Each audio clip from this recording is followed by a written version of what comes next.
Bismillahirrahmanirrahim. Assalamualaikum warahmatullahi wabarakatuh.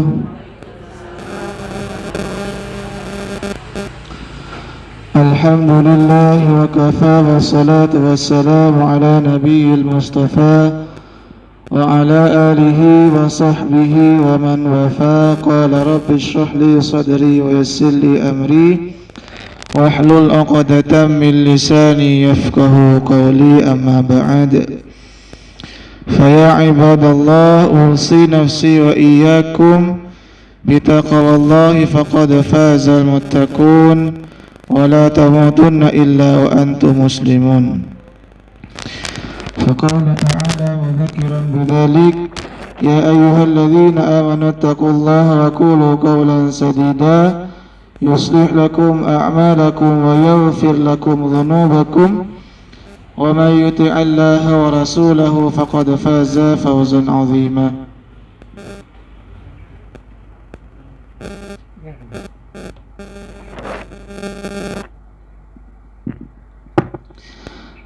Bapak Ibu rahimakumullah, alhamdulillah kita masih diperjumpakan kembali oleh Allah Subhanahu wa taala setelah sekitar berapa? Sebulan atau lebih? Ya hampir 2 bulan ya. Alhamdulillah kita diperjumpakan kembali, dipertemukan kembali untuk sedikit belajar sebagian dari tuntunan agama kita, yaitu Islam.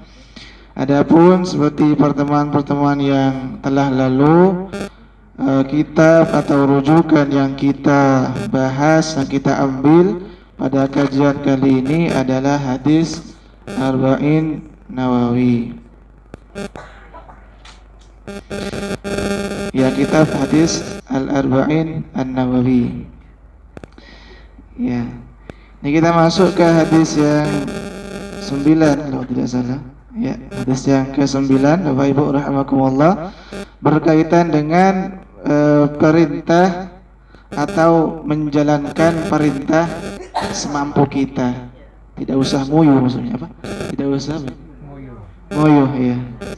Kalau nguyu, iya, tidak usah itu maksudnya. Iya. Bapak Ibu rahimakumullah, kita masuk ke hadis yang ke-9. Disebutkan dari Abu Hurairah radhiyallahu anhu, beliau berkata, sami'tu Rasulullah sallallahu alaihi wasallam yaqul.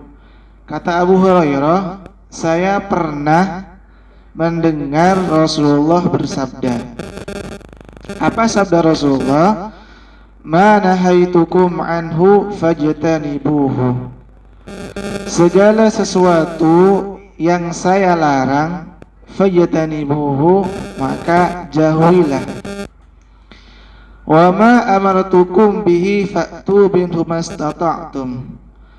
Dan apa saja yang saya perintahkan kepada kalian, fa'tu minhu mastata'tum, maka laksanakanlah perintah itu, mastata'tum, semampu kalian.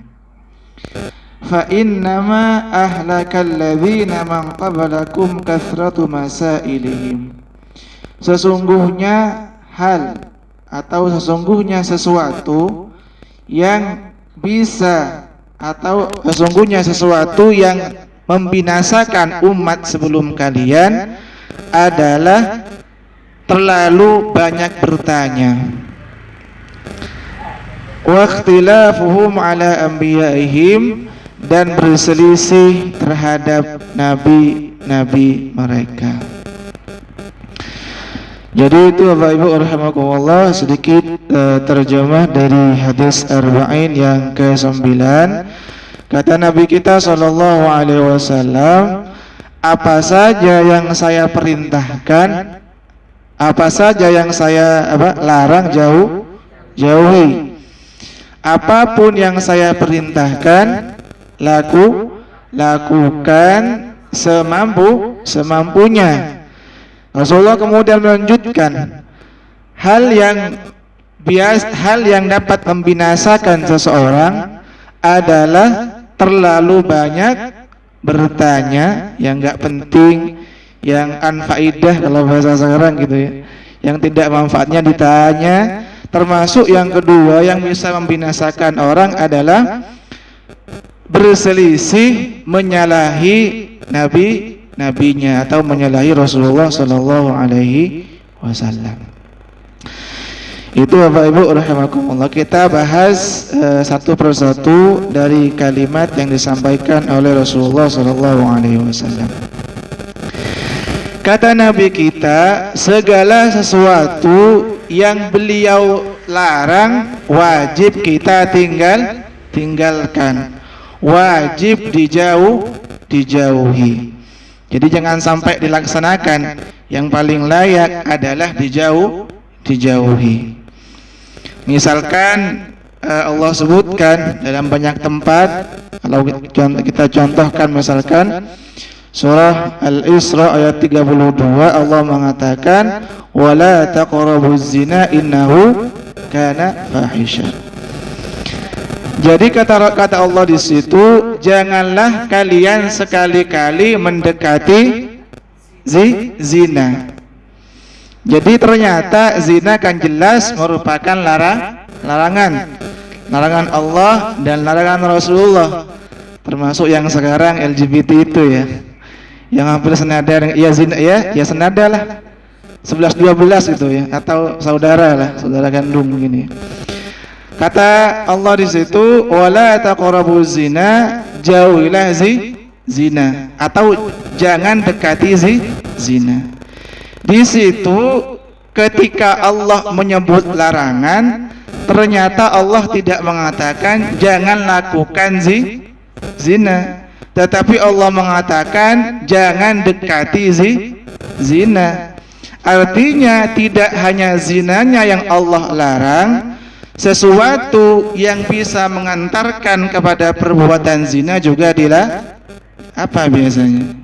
Ya misalkan ya pacaran atau berkhalwat, berduaan dan semacamnya. Hal-hal yang bisa mengantarkan kepada perbuatan zina diminta oleh Allah agar dijauhi, tidak didekati, ditinggalkan. Jadi memang berkaitan dengan larangan, Allah dan Rasulnya sangat tegas sekali. Hal-hal yang bisa mengantarkan kepada terjadinya larangan itu harus juga ditinggalkan. Misalkan lagi contoh bagaimana Allah kemudian mewanti-wanti kita untuk menjauhi larangan. Misalkan Allah sebutkan di Quran surah An-Nur ayat ke-21. Kata Allah, ya ayyuhalladzina amanu la tattabi'u khutuwatis syaitan. Al-ayah, panjang ayatnya.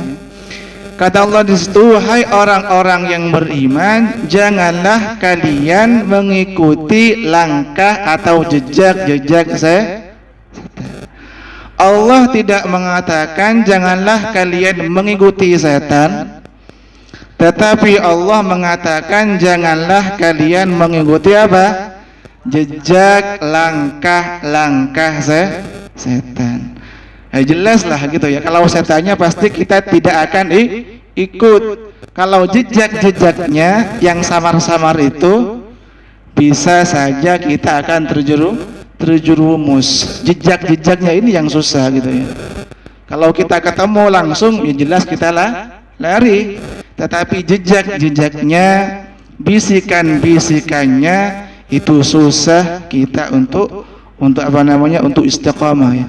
Untuk makanya Allah kemudian mengatakan jangan ikuti jejak langkah setan. Bapak Ibu rahimakumullah, berkaitan dengan larangan atau cara Allah kemudian agar umatnya ini bisa meninggalkan larangan itu tidak lantas serentak, tidak ujuk-ujuk dilarang. Ngerti ujuk-ujuk ya? Ini bahasa Sunda katanya, enggak tahu juga. Bahasa Jawa juga sebetulnya. Jadi metode atau cara yang Allah sampaikan kepada kita agar kita itu bisa terhindar dari larangan-larangan Allah itu disampaikan secara bertahap, tidak kemudian frontal, tidak secara tidak secara, kalau bahasa kita tidak secara radikal gitu atau apa bahasanya gitu, tetapi fase demi fase, tahap demi tahap. Ya, contoh yang terbaik yang bisa kita sampaikan adalah berkaitan dengan apa itu? Dengan khamar. Jadi jelas, contoh misalkan pelarangan khamar. Ini sebetulnya lazim kita dengar, tetapi kita tidak ada salahnya kemudian mengulang kembali bagaimana Allah itu kemudian untuk mensukseskan agar larangan itu mudah untuk ditinggalkan, dilakukan secara tahap demi tahap. Misalkan contohnya adalah khamar. Khamar di Mekah dulu adalah favorit, bahkan bisa dibilang banyak pabrik khamar di sana itu. Pengusaha khamar banyak di Mekah dulu tentunya ya. Sebelum khamar itu dilarang. Lah, dalam upaya ketika Allah ingin melarang khamar ini secara mutlak, tidak langsung secara frontal, tapi tahap demi tahap. Setidaknya ada 3 fase yang Allah sampaikan terkait dengan pelarangan khamar. Pertama, Allah sampaikan di Quran surah Al-Baqarah ayat 219. Di situ Allah mengatakan bahwa khamar ada manfaatnya, tetapi lebih besar, lebih banyak apanya? Mudaratnya. Manfaat yang paling nampak ketika itu adalah menjadi komoditi, menjadi barang dagangan. Jadi diperjualbelikan, ada manfaatnya tentunya bagi para produsen khamar ketika itu, bagi pabrik khamar ketika itu. Nah, setelah kemudian disampaikan bahwa khamar itu ada sedikit manfaatnya, tetapi lebih banyak mudaratnya, tetapi belum mengharamkan. Allah di situ belum mengharamkan. Cuma Allah menyampaikan ada manfaatnya, tapi lebih banyak mudaratnya. Kemudian fase yang berikutnya, Allah kemudian mengatakan di surah An-Nisa ayat 43, ketika Allah mengatakan ya ayyuhalladzina amanu la taqrabus salata wa antum sukara hatta ta'lamu ma taqulun, dan seterusnya. Wahai orang-orang beriman, kata Allah, janganlah kalian sholat atau jangan dekati sholat ketika dalam keadaan mabuk, gitu ya. Ketika artinya boleh kalian minum khamr, kata Allah ketika itu, tetapi ketika hendak mau sholat sebisa mungkin udah tidak dalam keadaan mabuk, gitu ya. Jadi tetap masih banyak yang mabuk itu. Yang paling banter ketika habis subuh sampai zuhur, kan panjang waktunya itu ya. Kalau maghrib ke isya udah jarang yang minum khamr karena sejam cuma kan ya. Antara maghrib ke isya tidak banyak waktunya. Kalau maghrib isya tidak minum khamr. Yang paling banyak minum khamr adalah dari subuh ke zuhur ke asar ke maghrib, itu masih ada yang minum khamr. Tetapi ketika sudah mau masuk waktu azan, para sahabat Nabi itu atau para orang-orang ketika itu tidak minum khamr agar tidak mabuk. Kemudian terakhir fase yang ketiga, setelah secara psikologis orang-orang mukmin ketika itu sudah bisa menerima pengharaman khamr, maka Allah kemudian menurunkan secara eksplisit berkaitan dengan pelarangan khamr ketika Allah mengatakan di surah Al-Maidah ayat 90, Allah katakan, ya ayyuhalladzina amanu innamal khamru wal maisiru wal ansab wal azlam rijsum min amali syaitan fajtanibuhu la'allakum tuflihun. Sesungguhnya khamr itu, kata Allah, termasuk bagian dari apa? Pekerjaan aktivitas setan. Fajtanibuhu la'allakum tuflihun. Maka jauhilah. Lagi-lagi ketika berkaitan dengan larangan, Allah mengatakan apa? Fajtanibuh, jauhi, tinggalkan, jangan dekat-dekat. Nah itu, makanya pantas saja kemudian Nabi tadi mengatakan, setiap larangan yang aku sampaikan maka jauhi.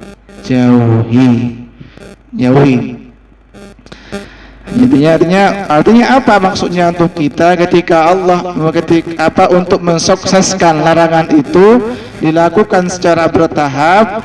Sama ketika kita misalkan ingin mengubah suatu kondisi yang sudah rusak parah, tentunya akan sulit untuk mengubah secara frontal. Tentunya diubah secara bertahap, fase demi fase, sebagaimana tadi berkaitan dengan pelarangan khamr. Nah, berkaitan dengan larangan Bapak Ibu rahimakumullah, sedikit atau banyak ketika sudah dilarang oleh Allah dan Rasulnya, wajib ditinggalkan. Kenapa? Karena yang menyampaikan adalah Nabi, gitu ya. Ada sebuah ayat di Quran berkaitan dengan riba.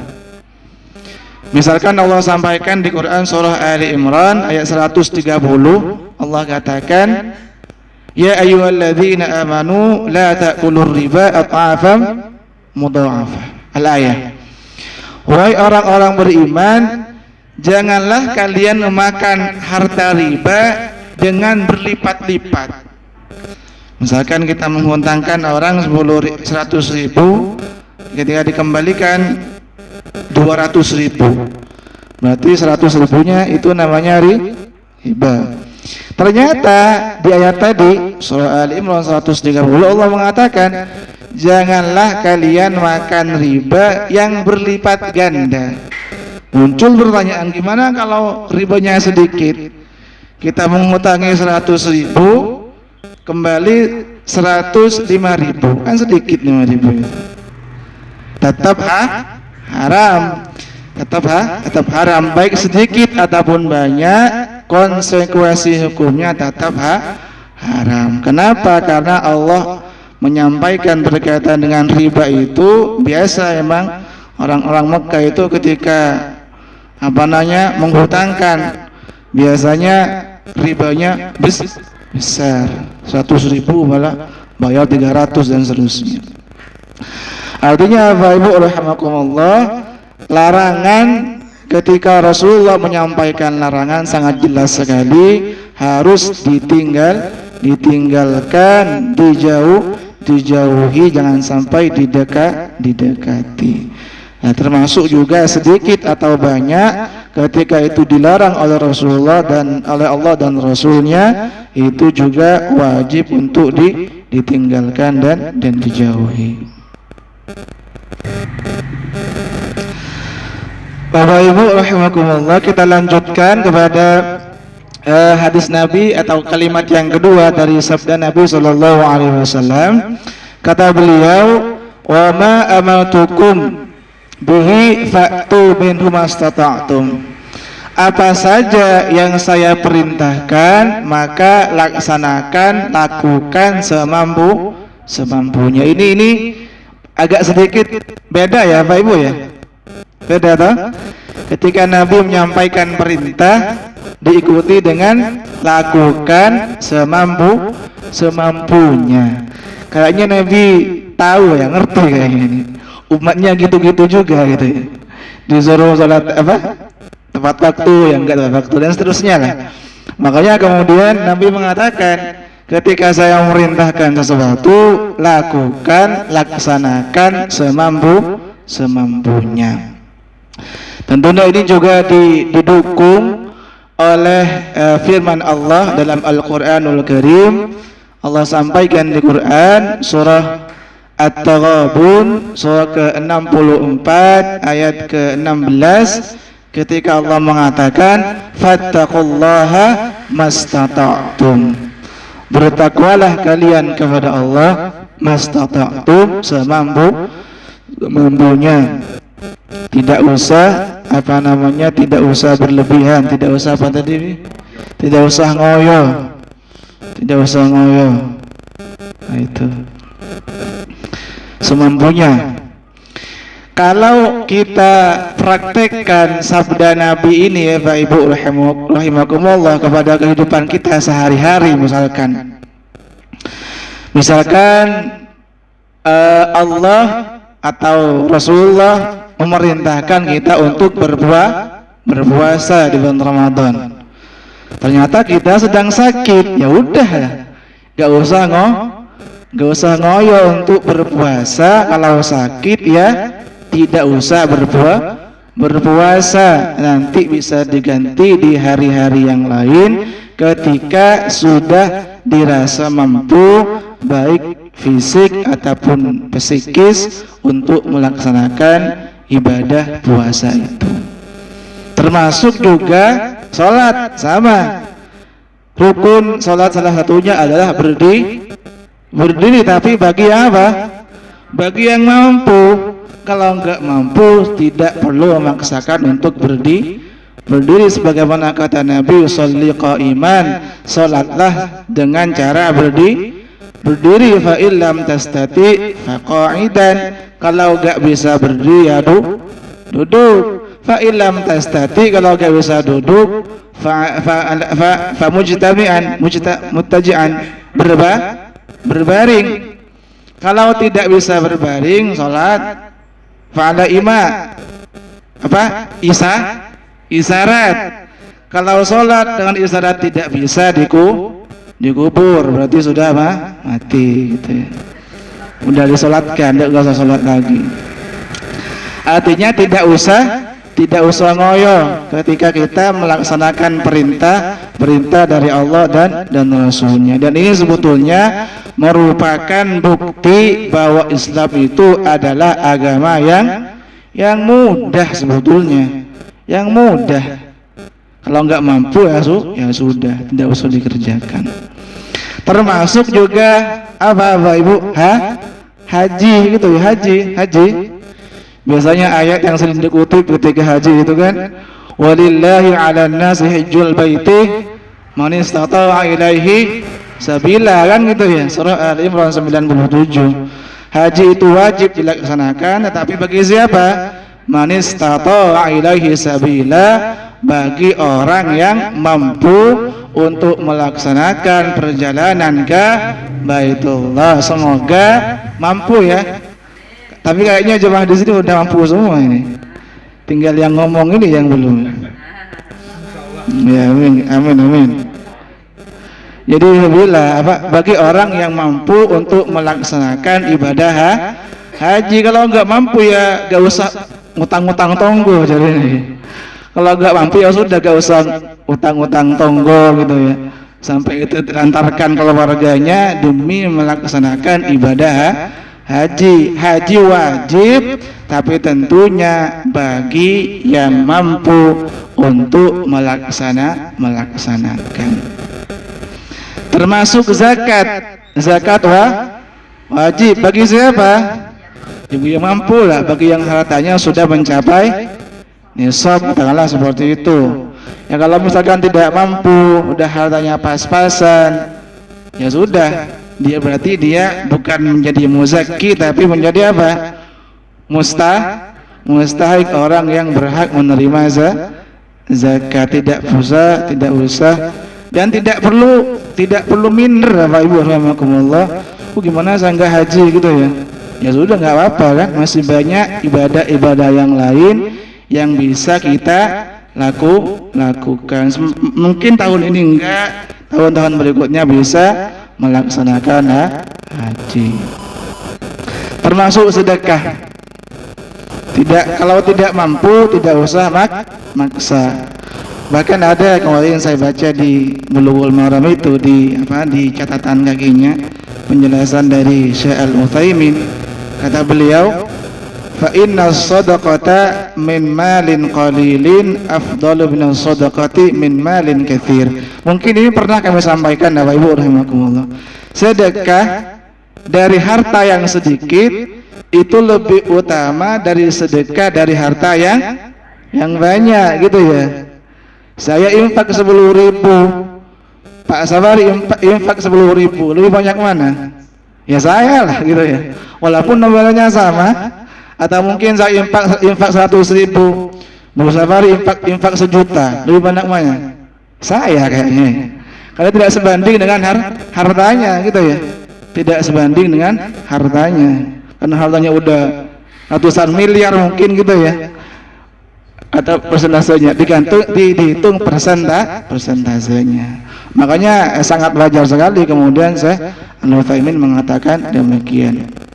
Ya artinya orang-orang yang mungkin hidupnya pas-pasan tidak kemudian dijadikan halangan untuk bersedekah. Boleh jadi nominalnya sedikit menurut orang, tetapi boleh jadi itu justru besar di hadapan Allah Subhanahu wa taala, karena Allah juga melihat kondisi orang itu. Infak 1.000 bernilai. Jangankan 1.000, sebagaimana kata Nabi kita sallallahu alaihi wasallam, ittaqillah walau bisyikki tamratin. Setengah kurma ada nilainya kok gitu ya. Apalagi 1.000 banyak ya. Setengah kurma, sekurma setengah biji kurma, bukan bijinya Pak Ibu ya, maksudnya kurmanya. Setengah kurma ada harganya, termasuk juga bisyurbi ma'in, seteguk air ada harganya, apalagi 1.000 gitu ya, justru banyak harganya itu. Jadi itu Bapak Ibu rahimakumullah, bagi orang-orang yang mungkin pas-pasan hidupnya, tetap dia punya kesempatan untuk memiliki pahala sedekah, tetap ada kesempatan. Karena sedekah itu tidak hanya untuk orang-orang yang kaya. Kalau zakat iya gitu ya, wajib bagi orang yang kaya atau yang nyampe satu nisab atau nyampe nisabnya, takarannya, kadarnya. Jadi itu Bapak Ibu rahimakumullah, ketika Nabi menyampaikan, laksanakanlah perintah Nabi itu sesuai kemampuan. Itu bisa kita praktekkan misalkan dari haji, zakat, termasuk puasa, termasuk sholat, bisa kita laksanakan sesuai kemampuan. Tapi tentunya kita melaksanakan niat secara optimal, tidak kemudian sesuai kemampuan sak-sak katanya ya. Sak-sak kemudian itu ya. Iya, ala kadarnya, enggak begitu juga. Tetap dilakukan secara optimal, maksimal, sesuai dengan kemampuan. Sebagaimana sering yang kami sampaikan kaidah fikih gitu ya, ma la yudraku kulluhu atau ma la yudraku julluhu la yudraku julluh.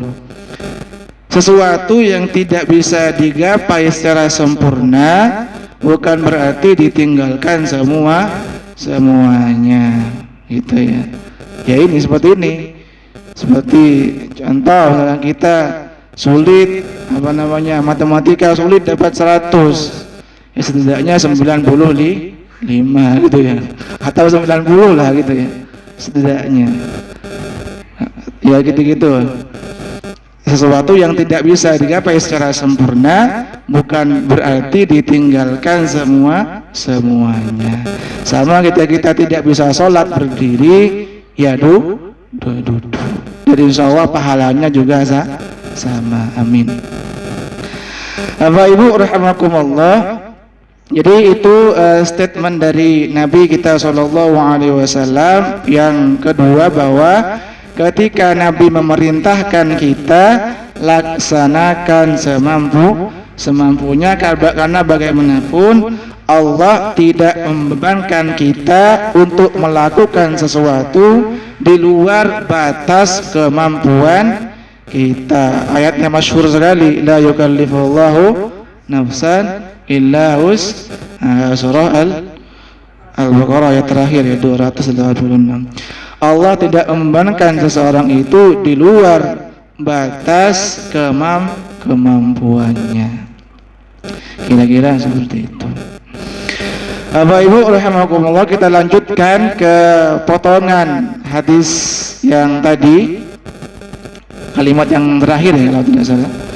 Nabi menyampaikan, sesungguhnya hal yang menjadikan kita binasa itu adalah kathratu masailihim, banyak bertanya pertanyaan yang enggak penting. Pertanyaan yang enggak penting. Surga gimana ya, ada HP apa enggak gitu ya. Belum masuk udah tanya gitu. Masuk dulu lah gitu. Belum masuk udah tanya. Ya kalau biasanya anak-anak tanya gitu ya.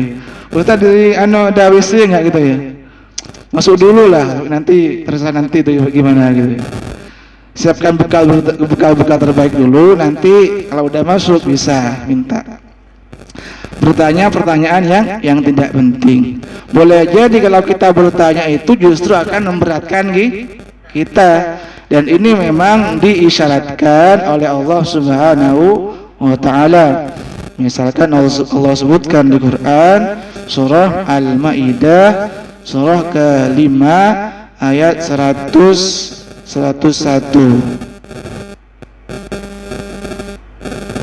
Kata Allah di situ, ya ayyuhalladzina amanu la tas'alu an asya'a in tubdalakum tasukum, al-ayah. Jadi kata Allah, janganlah kalian menanyakan sesuatu yang ketika diberikan jawabannya justru memberatkan. Sama kasusnya seperti kemarin pas kuliah gitu ya. Awalnya dosen tuh ngasih dua tugas, 2 makalah, tapi 1 dulu katanya gitu ya. Ternyata 1 dikerjakan, udah presentasi semua. Ternyata udah selesai, kuliah itu udah selesai semesteran gitu ya. Tinggal satu makalah belum selesai. Gimana? Mau ditanyakan ke dosen atau tidak? Gak usah lah. Nanti kalau diminta malah kita yang repot gitu ya. Ya udah 1, kalau nggak ditanya nggak usah, kalau nggak diminta mending nggak usah nanya gitu ya. Kalau kita nanya malah repot, diminta mana makalah yang kedua malah repot. Kalau nggak diminta mending nggak usah nanya.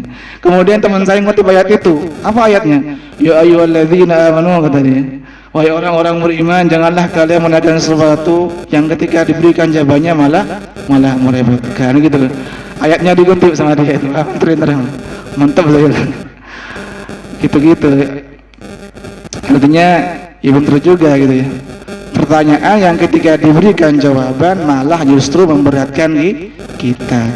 Dan ayat ini ya Pak Ibu rahimakumullah, ayat tadi Al-Maidah 101 itu Allah turunkan ketika memang ada seorang sahabat ketika Nabi mewajibkan haji.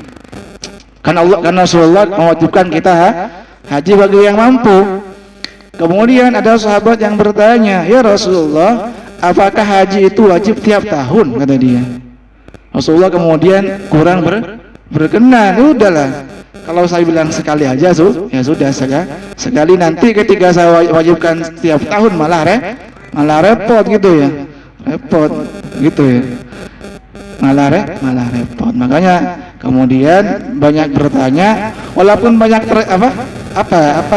peribahasa kita itu malu bertanya sesat di jalan. Banyak bertanya apa namanya, yang merepotkan, memalukan, menyusahkan orang lain gitu ya. Nggak penting ditanya. Dan ini juga berkaitan dengan banyak bertanya ini hampir sama kisahnya dengan kaumnya Nabi Musa. Ini masyhur kisah ini. Orang Yahudi, orang Bani Israel. Allah abadikan kisah ini di Quran surah Al-Baqarah, betul. Surah Al-Baqarah ayat 67 dan seterusnya. Singkatnya, ketika Nabi Musa menyampaikan kepada kaumnya Bani Israel, Allah merintahkan mereka untuk menyembelih sawi betina. Al-Baqarah, sawi betina. Ditanya, namanya orang Yahudi, Bani Israel ya, terlalu kreatif gitu ya. Ditanya, qalu ud'u lana rabbaka yubayyin lana ma hi. Musa, sawi betina yang seperti apa yang akan kami sembelih ini gitu ya.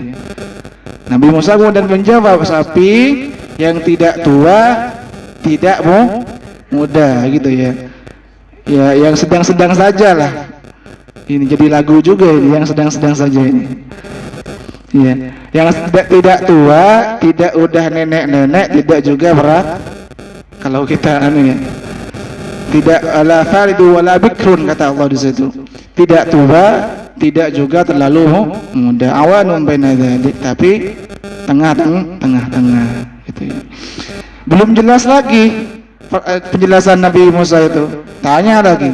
Qalu ud'u lana rabbaka yubayyin lana ma launuha. Musa, warnanya apa? Katanya. Tanya lagi warnanya. Qala, warnanya adalah safra, kuning tua. Faqiul launuha tasurrun nadhirin, yang warnanya bisa indah menyenangkan orang-orang yang melihatnya, kuning keemasan itu. Jelas atau tidak jawaban Nabi Musa ini? Gak jelas lagi, tanya lagi. Qalu ud'u lana rabbaka yubayyin lana ma hi. Belum jelas ini Musa, kata kaumnya, kata orang-orang Yahudi kepada Nabi Musa. Tanya kepada Tuhanmu itu. Yang lebih rinci lah kalau ngasih sesuatu itu kalau gitu. Lebih detail kata. Jawab lagi oleh Nabi Musa. Qala innahu yaqulu innaha baqaratul la dzalulun tuh, dan seterusnya. Sapi betinanya itu adalah sapi yang tidak pernah digunakan untuk membajak, tidak pernah digunakan untuk mengairi tanaman atau sawah, sehat dan tidak belang. Begitu. Pertanyaan seperti itu ya, walaupun satu sisi mungkin bagus itu ya, tapi di sisi yang lain sangat-sangat tidak bagus. Kenapa? Karena di lanjutan ayatnya Allah mengatakan di situ surah Al-Baqarah di ayat 71-nya itu hampir saja mereka tidak melaksanakan perintah itu karena saking banyaknya bertanya. Kenapa? Iya, banyak persyaratan. Yang paling layak adalah ketika diperintahkan laksanakan, dan itu sebetulnya yang dilakukan oleh para sahabat Nabi Shallallahu Alaihi Wasallam. Ketika Nabi memerintahkan langsung dilakukan, apakah itu wajib ataupun itu sunnah. Walaupun memang secara fikih gitu ya, perintah itu bisa berimplikasi hukum wajib ataupun sunnah. Tapi para sahabat tidak mikir itu. Ketika Nabi memerintahkan kemudian dilaksanakan. Kira-kira seperti itu. Misalkan tahajud katakanlah gitu ya, ataupun salat duha. Secara hukum itu adalah sunnah. Seandainya kita laksanakan mendapat pahala, ditinggalkan tidak berdosa. Tapi para sahabat tidak begitu. Ketika diperintahkan langsung dilaksanakan, karena yang mereka lihat itu adalah Rasulullahnya, bukan ibadahnya itu sebetulnya. Rasulullah melakukan, Rasulullah memerintahkan, kemudian sami'na wa ata'na, kami mendengar, kami paham, kemudian kami laksanakan. Tidak perlu banyak bertanya. Jadi itu Bapak Ibu rahimakumullah. Artinya bertanya, walaupun tentunya bertanya sah-sah saja, tetapi seandainya ketika diberikan jawaban malah merepotkan, mending tidak usah. Kecuali kita memang sangat berniat untuk melakukan itu. Haji misalkan puasa Ramadan wajib apa enggak? Wajib, udah saya laksanakan gitu ya. Itu bagus seperti itu. Termasuk mungkin bertanya bagi orang-orang yang masih di luar Islam, non-muslim misalkan, bertanya wajar, butuh jawaban. Tetapi bagi orang yang sudah yakin bahwa Allah adalah Allah dan Rasulnya adalah sumber kebenaran, maka kayaknya ya tidak elok juga kemudian untuk banyak bertanya kalau kita benar-benar yakin bahwa Allah dan Rasulnya adalah sumber kebenaran. Kecuali kita masih ragu Rasulullah itu enggak benar misalkan, kita bertanya. Jadi itu Bapak Ibu rahimakumullah. Yang pertama kata Nabi SAW, hal yang bisa membinasakan kita adalah apa? Yang pertama, banyak bertanya. Pertanyaan yang tidak penting, yang tidak berfaedah dan seterusnya.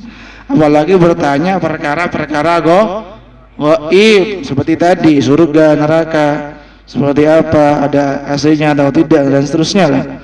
Itu pertanyaan-pertanyaan yang tidak penting. Termasuk yang kedua yang bisa membinasakan umat manusia adalah jelas waqtilafhum ala anbiya'ihim, menyelisihi siapa? Menyelisihi rasulnya. Nabi bilang A, kita lakukan B. Nabi bilang ke barat, kita ke timur. Itu kacau itu. Kita menyelisihi Nabi. Itu parah itu.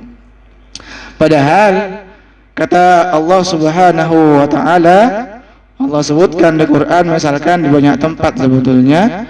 Misalkan Allah sebutkan di surah Al-Hasyr surah ke-59 ayat 7 di ujung ayatnya, wa ma atakumur rasulu fakhudhu wa ma nahakum anhu fantahu. Al-ayat. Apa saja yang Allah perintahkan maka lakukan. Nah itu jelas. Termasuk yang Allah larang tinggalkan. Sebetulnya sederhana agama ini gitu ya. Perintah kerjakan, larangan tinggalkan. Sederhana teorinya gitu ya.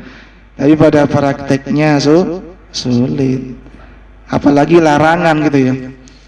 Larangan susah. Walaupun memang ada sebagian ulama mengatakan perintah itu lebih sulit daripada larangan, tapi secara pribadi gitu ya, kayaknya larangan lebih sulit daripada perintah. Buktinya orang sholat, haji, hasil korupsi gitu ya, nggak bisa menahan diri dari korupsi. Dia bisa melakukan sholat, bisa melaksanakan puasa, bisa berzakat, tapi tidak bisa menahan diri dari apa, dari nilep uang rakyat, dari korupsi, dan gitu-gitulah. Ya banyak gitu-gitu.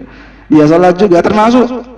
Ya saya juga gitu, kan sholat bisa, ngaji Quran bisa, menjaga pandangan nggak bisa. Kira seperti itulah, gitu-gitu gitu ya. Artinya memang walaupun memang di dalam beberapa kasus melaksanakan perintah lebih sulit daripada meninggalkan larangan, tetapi dalam banyak kasus juga meninggalkan larangan justru lebih sulit daripada melaksanakan perintah. Gitu ya. Tapi tentunya ketika kita melaksanakan perintah Allah, itu juga bagian dari upaya kita untuk meninggalkan larangan Allah. Bisa dipahami ya Pak Ibu ya? Ketika kita melaksanakan perintah Allah, sebetulnya itu juga bagian dari upaya kita untuk meninggalkan larangan Allah. Contoh sederhananya adalah jam 4 sampai jam 5 kita ngapain?